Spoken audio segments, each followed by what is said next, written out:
प्रशिक्षुओं, डीएलएड चतुर्थ सेमेस्टर की विज्ञान कक्षा के लिए आज मैं आपके समक्ष डॉक्टर अंबालिका मिश्रा डाइट प्रयागराज से हूँ। तो आज हम आपके समक्ष जैव विकास के प्रमाण पर हम लोग चर्चा करेंगे। जैसा कि आप जानते हैं कि जैव विकास क्या है, कि पर्यावरण परिवर्तन के कारण जो पृथ्वी पर जो जीव हैं उनके संरचना में या उनके गति कार्य विधियों में जो परिवर्तन होता है वह धीरे धीरे ही होता है, क्रमिक परिवर्तन हुआ है। इसी के परिणाम स्वरूप आज पृथ्वी पर इतने विकसित जीवों का निर्माण हुआ है या उद्भव हुआ है। तो यही परिवर्तन, क्रमिक परिवर्तन क्या कहलाता है? जैव विकास या ऑर्गेनिक इवोल्यूशन कहलाता है। तो अब इसके प्रमाण क्या है, इसके लिए मैंने आपको बता भी चुकी हूँ कि लेमार्कवाद, डार्विन ने मुख्य रूप से इन दो वैज्ञानिकों ने जैव विकास को अपने सिद्धांतों से प्रमाणित भी किया है कि हाँ नहीं, पृथ्वी पर जैव विकास हुआ है। आज जीव जैसे हैं या जो संरचना है वैसी शुरू से या आदिकाल से नहीं थी। लेकिन ये खास चीज़ यह है कि यह परिवर्तन क्या होता है? क्रमिक होता है। तो अब इसके अगर हम प्रमाणों पर चर्चा करें तो प्रमाण तो कई बिंदुओं पर हैं, जिसमें से प्रमुख बिंदु है कि तुलनात्मक आकारिकी एवं शारीरिकी से प्राप्त प्रमाण। अर्थात ये आकारिकी से मतलब है मॉर्फोलॉजी एंड एनाटमी, जो जंतुओं की बनावट होती है और उनकी संरचना, इसका अगर हम तुलना करें तो भी हम पाते हैं कि नहीं, कि जैव विकास हुआ है। दूसरा, संयोजी जंतुओं से कनेक्टिंग लिंक बनती है। कुछ जंतु ऐसे होते हैं जिनमें जो दो वर्गों के या दो संघों के लक्षण पाए जाते हैं, तो वो क्या कहे जाते हैं? संयोजी जंतु कहे जाते हैं। तो संयोजी जंतुओं से प्राप्त प्रमाण के आधार पर जैव विकास को हम सिद्ध कर सकते हैं। पूर्वजता या प्रत्यावर्तनता से प्राप्त प्रमाण। अगला है तुलनात्मक भ्रौणिकी से प्राप्त प्रमाण। एम्ब्रियोनिक स्ट्रक्चर का अगर हम कंपैरिजन करें दो जंतुओं के, तो भी हम पाएंगे कि कैसे जिस जंतु विशेष का हम तुलना कर रहे हैं तो हमें प्राप्त होगा कि उसका विकास कहाँ से हुआ है, किस भ्रूणीय परिवर्धन के परिणाम स्वरूप हुआ है। तो वो है एम्ब्रियोनिक कंपैरिजन। उसके बाद जैव भौगोलिकी वितरण से। आपको पता है कि भौगोलिक वितरण पृथ्वी पर हर जगह एक समान नहीं है, इसमें भी परिवर्तन है बहुत। कहीं रेगिस्तान है, तो कहीं समुद्र है, तो कहीं मैदानी भाग है, तो कहीं पर्वतीय क्षेत्र है। तो उसका भी अगर हम तुलना करेंगे तो उससे भी सिद्ध होता है जैव विकास के प्रमाण। अब इसको एक एक बिंदु को जब मैं आगे डिस्कस करूँगी तो एक्सप्लेन करूँगी, लेकिन अभी आप पहले बिंदुवार देख लें कि कौन कौन से ऐसे बिंदु हैं जिनसे सिद्ध होते हैं जैव विकास के प्रमाण। उसके बाद अनुवांशिकी से प्राप्त प्रमाण। अनुवांशिक लक्षणों से भी हम तुलना करके बता सकते हैं कि जैव विकास हुआ है। जीवों का घरेलू पालन करने से प्राप्त प्रमाण। अनुहरण और रक्षात्मक सादृश्यता से प्रमाण। जीवाश्म विज्ञान से प्रमाण। जीवाश्म अर्थात फॉसिल्स। आप जानते हैं ना कि पृथ्वी पर जो पत्थरों या चट्टानों पर जंतुओं या पौधों के जो अवशेष के चित्र उभर के आते हैं उन्हें ही हम क्या कहते हैं? फॉसिल्स या जीवाश्म। अगला है और जीवों के अवशेषी अंगों से प्रमाण। बहुत ही इम्पॉर्टेंट है और इसको आप बहुत आसानी से भी समझ सकेंगे कि अवशेषी अंग क्या होते हैं और इनसे कैसे प्रमाणित किया जा सकता है कि जैव विकास हुआ है। तो आइए इसी क्रम में आज हम सबसे पहले पॉइंट को उठाते हैं चर्चा में अपने, कि तुलनात्मक आकारिकी और शारीरिकी से प्रमाण क्या है? Evidences obtained from comparative morphology and anatomy. आपको पता है कि पृथ्वी पर पाए जाने वाले सभी जीव या सभी पौधे क्या होते हैं? एक दूसरे से समान नहीं होते, उनमें कुछ न कुछ भिन्नताएं अवश्य पाई जाती हैं।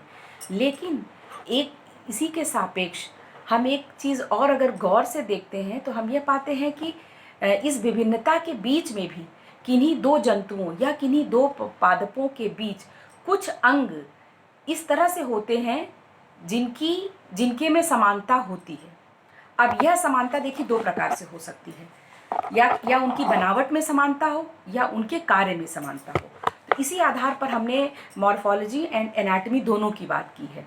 तो अब इस आधार पर समानता दो प्रकार से हो सकती है। अभी बताया कि या तो बनावट में या तो कार्य विधि में उनके समानता हो। तो इसी समानता के आधार पर हम अंगों को दो भागों में बांट सकते हैं, जैसे समजात अंग और समवृत्ति अंग। तो जो अंग समजात अंग होंगे वो समजातता दर्शाएंगे, यानी कि होमोलॉगी, एंड जो जंतु डिफरेंट होंगे वो क्या दिखाएंगे, समवृत्तिता दिखाएंगे। अब है क्या, इन बिंदु पर आइए कि समजातता से क्या तात्पर्य है और समवृत्ति से क्या तात्पर्य है।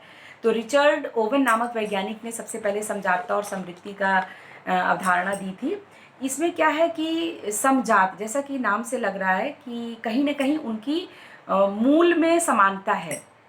मौलिक संरचना और उद्भव, ऐसे जंतुओं के वे अंग जिनकी मूल संरचना और उद्भव माने ओरिजिन जिनकी समान होगी, वे क्या कहलाएंगे, समजात अंग कहलाएंगे।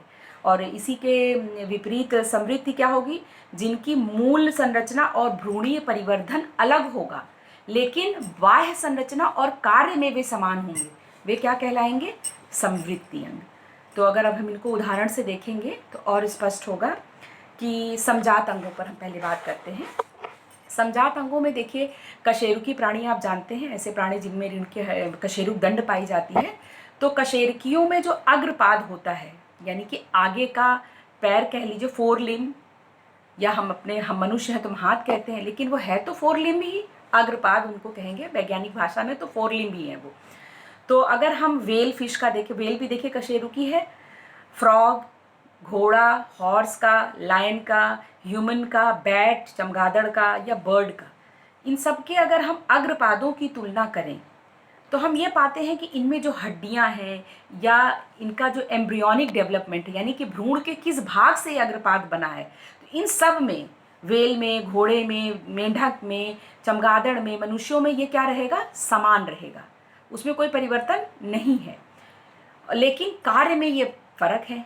कैसे, देखिए बिल्कुल सरल उदाहरण से समझने की कोशिश कीजिए इस चीज़ को, कि चमगादड़ है या बर्ड है, तो उसमें क्या है, चमगादड़ तो वो है ना, मैमल है, तो चमगादड़ है, बर्ड है, इसमें बहुत चर्चा में है चमगादड़ कोरोना की वजह से।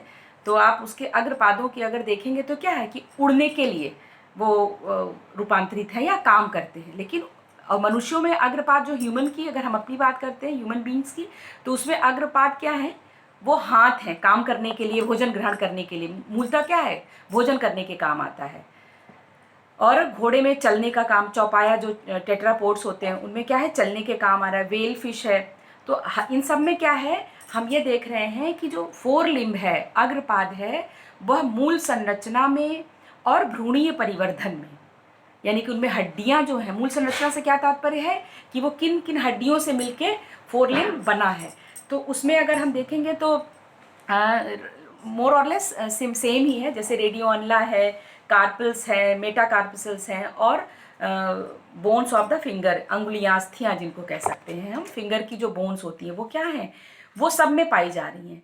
और उनका एम्ब्रियोनिक डेवलपमेंट भी सिमिलर है कि एम्ब्रियो के सेम पार्ट से वो बन रहे हैं फोर लिम्ब, लेकिन कार्य में अलग हैं। तो ऐसे अंगों को हम क्या कहेंगे, समजात अंग कहेंगे।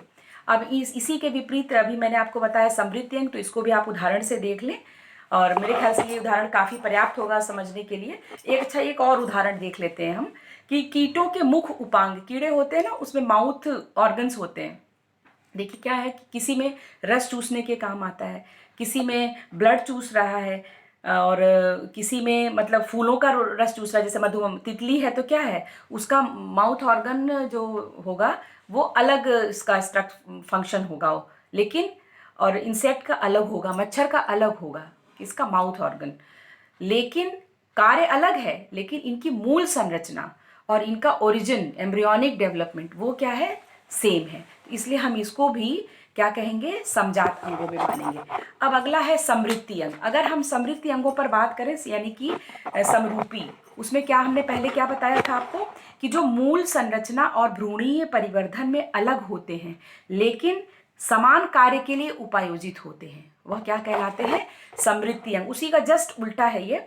जैसे विभिन्न प्रकार के कीड़े और पक्षी, पक्षी के भी जो पंख होते हैं वो उड़ने के काम आते हैं, कीड़े के भी पंख क्या होते हैं, उड़ने के काम में। देखिए दोनों ही समान हैं, लेकिन इनकी संरचना ये बिल्कुल अलग है। देखिए कीड़ा क्या है, ऑर्थोपोडा संघ का प्राणी है, पक्षी क्या है, वह पक्षी वर्ग का प्राणी है, एवीज है, तो वो कॉर्डेट्स है। लेकिन इसमें क्या है, पंख कार्य दोनों का सेम है, ग्रॉसहोपर का पंख ले लीजिए, तितली के पंख ले लीजिए, काम दोनों का समान है, या गौरैया का पंख ले लीजिए, कबूतर का पंख ले लीजिए, लेकिन उनकी संरचना, मूल संरचना, यानी जिन हड्डियों से या जिन उपास्थियों से, कार्टिलेज से बने होते हैं, उसमें हल्की हड्डियां हल्की करने के लिए पंख को जनरली उनमें बोन्स क्या होती है, कार्टिलेज के रूप में होती है। तो वो क्या होता है, वो डिफरेंट है। ऐसा नहीं है जहाँ कार्टिलेज बन रहा है उसमें बर्ड में, तो ये ज़रूरी नहीं है कि इंसेक्ट्स में भी कार्टिलेज ही हो। वो बिल्कुल मूल संरचना और उनकी एम्ब्रियोनिक, कहाँ एम्ब्रियो की किस पार्ट से वो अंग बना है, पंख बना है, ये भी फर्क है। लेकिन कार्य दोनों का क्या है, सेम है। दोनों का ही काम क्या है, उड़ना। इसलिए हम कह सकते हैं कि ये क्या है, पंख, कीड़ों एवं पक्षियों के पंख किसका उदाहरण है, समृद्धि अंगों का। तो मुझे लगता है आप इससे काफ़ी स्पष्ट होगा। अगर हम अंतर की बात करें, समजातता और समृद्धता में अंतर क्या है, तो फिर से एक बार देख लें कि समजात अंग क्या है, वे जिनकी मूल संरचना और एम्ब्रियोनिक डेवलपमेंट, भ्रूणीय परिवर्धन समान होता है, परंतु बाह्य संरचना और कार्य क्या है, एक जैसे हैं। तो वो क्या कहलाएंगे, मौलिक संरचना उद्भव समान है, लेकिन बाह्य संरचना और उसमें एक समान है, तो समजात अंग हो गए। और इसी का जस्ट उल्टा है समृद्धि अंग। दूसरा, एक जैसी मूल संरचना वाले अंग है। दूसरे पॉइंट पर अगर वही चीज़ को इन्होंने पॉइंट वाइज फिर से मैं कहने का प्रयास कर रही हूँ, लेकिन और इसमें समरूपता में क्या है, एक समान दिखाई देंगे, कार्य एक समान होगा। बाहर से लगेगा कि कीड़े का भी पंख और पक्षी का भी पंख एक समान है, लेकिन उनकी जो मूल संरचना होगी वो अलग होगी और एम्ब्रियोनिक भ्रूणीय परिवर्धन भी अलग होगा, लेकिन कार्य दोनों ही उड़ने का करेंगे। तो अब आज के लिए ये इतना। अब अगला जो पॉइंट है कि संयोजी कड़ियों से प्राप्त प्रमाण, इसको मैं फिर डिस्कस करूँगी। धन्यवाद।